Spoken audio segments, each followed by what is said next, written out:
নমস্কার বন্ধুরা, চলে আসছি আজকে একটা রান্না নিয়ে। আজকে আমি রান্না করব আলুর বড়া। সেটা কিভাবে রান্না করব সেটাই তোমাদের সামনে শেয়ার করব। আলুর বড়া করার জন্য আমি আগে থেকে আলুটা সিদ্ধ করে ওখানে চাউলের গুঁড়া, লবণ, হলুদ, লঙ্কার গুঁড়া আর একটু মোহরি দিয়ে মেখে রাখছিলাম। এখন আমি কড়াইতে সুন্দর করে ভেজে নিব।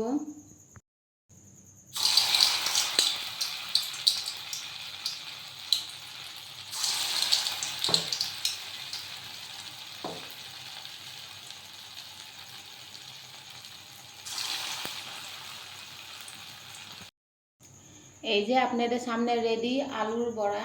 ভালো লাগলে লাইক, কমেন্ট, শেয়ার করবেন। চলে আসবো আবার একটা রান্না নিয়ে।